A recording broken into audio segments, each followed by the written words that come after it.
हमारे बीच में हमारे पूर्व विधायक चौधरी शाहिदा खान जी, उनकी बड़ी जिम्मेदारी रहेगी इस पूरी यात्रा में। हुड्डा साहब ने स्पेशली आपकी जिम्मेदारी लगाई है शाहिदा जी। हमारे बीच में हमारे भाई हतीन से, जो मात्र कुछ वोटों से रह गए थे पिछली बार, लेकिन अगली बार हमने भविष्यवाणी कर दी है कि आज अगली बार हरियाणा में सरकार भी आएगी।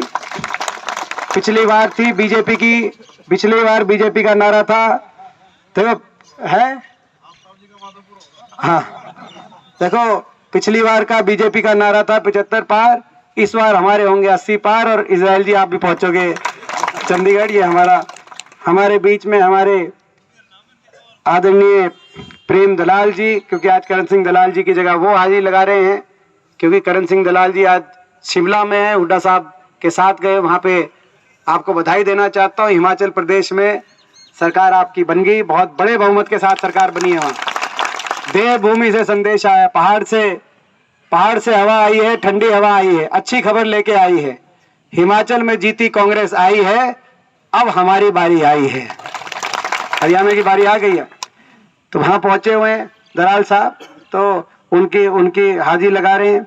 हमारे भाई जो कभी भी कांग्रेस पार्टी का कोई भी कार्यक्रम हो पूरे मेवात में, केवल अपने नूह विधानसभा नहीं मगर मेवात की किसी भी जगह कोई भी कार्यक्रम हो, उनसे बढ़िया मैंने देखा नहीं कोई उस कार्यक्रम में रुचि लेके कोई सब पूरा संयोजन करने का, उनका आयोजित करने का जो कार्य करते हैं हमारे भाई मेहताब जी। और अभी हंसने की बात नहीं थी भाई, तो ये मतलब कहने का मतलब ये है, जितना आफ्ताब भाई साहब की तो ड्यूटी है ही, उनके नेतृत्व में होगी यात्रा, मगर मेहताब की ड्यूटी कम मत मानना, इनकी उतनी ड्यूटी है। पूरे ये आपके जिले में यात्रा जाएगी भाई साहब। आपकी पहले ही अध्यक्ष जी ने आपकी पहले ड्यूटी लगा दी कि पूरे जिले में आपको इस यात्रा का संयोजन करना है।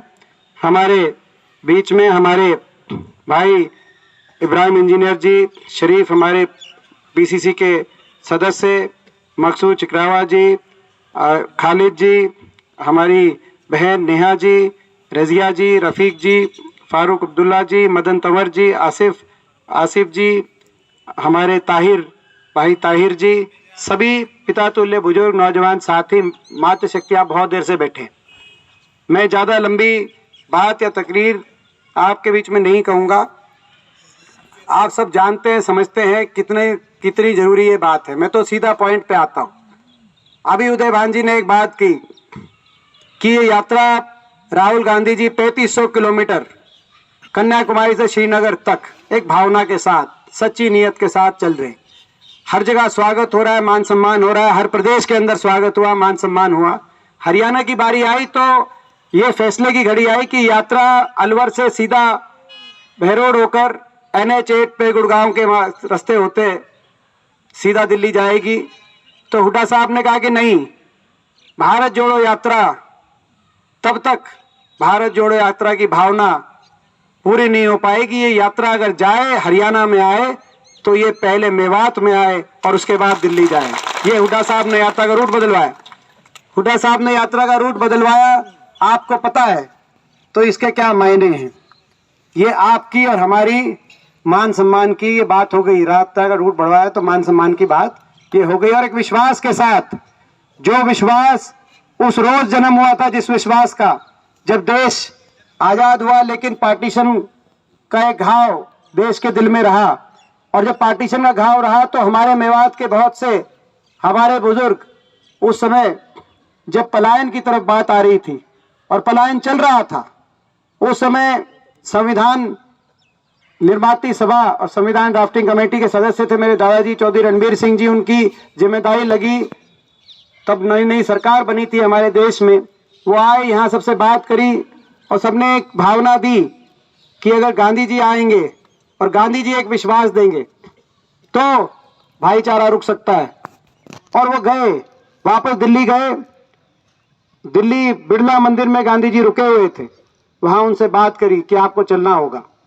और एक भावना के साथ, एक विश्वास के साथ, एक आदर्श के साथ कि ये देश सबका है, इस देश में सबका भाईचारा कायम है और कायम रहेगा। और उसी आधार पर इस देश की आजादी की लड़ाई लड़ी गई है। उसी आधार पर उस समय देश का संविधान लिखा जा रहा था। उस भावना के साथ अगले दिन गांधी जी आए और घासेड़ा गांव के अंदर, और मुझे गर्व है इस बात का कि मेरे दादाजी ने वो भूमिका, मेरे दादाजी थे और उस विश्वास ने उस दिन जन्म लिया। और मुझे गर्व है इस बात का कि जब भारत जोड़ो यात्रा आएगी तो राहुल जी के साथ हमको भी चलने का आपके बीच में अवसर मिलेगा। तो भाई ये बड़ा विश्वास है, ये आपकी पगड़ी नहीं है, हमारी पगड़ी का भी जो है मान सम्मान का भी फैसला होगा। तो मैं आपसे पूछना चाहता हूं, आफ्ताब भाई से पूछना चाहता हूं, आप सबसे पूछना चाहता हूं, ये जो रूट मेवात के मध्य में जो रूट हुड्डा साहब ने बदलवाने का काम किया, तो ये करके कोई गलती तो नहीं करी भाई साहब? ये ठीक किया क्या? ये मान सम्मान आपका, हमारा मान सम्मान रहेगा।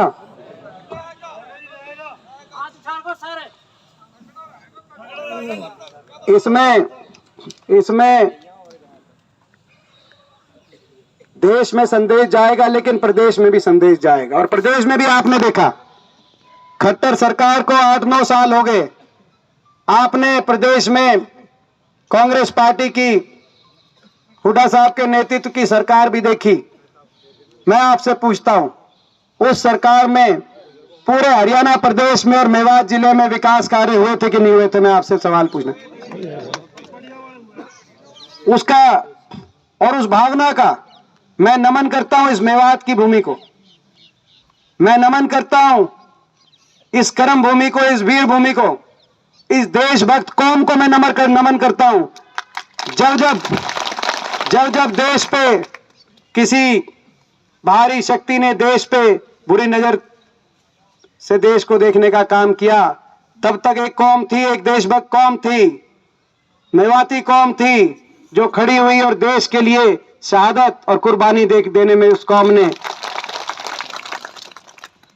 ये शहीद हसन खां मेवाती मेडिकल कॉलेज ये क्यों स्थापित किया गया हुड्डा साहब द्वारा? उस सोच के साथ, जब 1525 में जब मुगलिया फौज देश के बाहर से हिंदुस्तान आई, तो उस समय सभी धर्म के देशवासियों ने मिलकर उस फौज का मुकाबला किया और उसमें शहादत दी।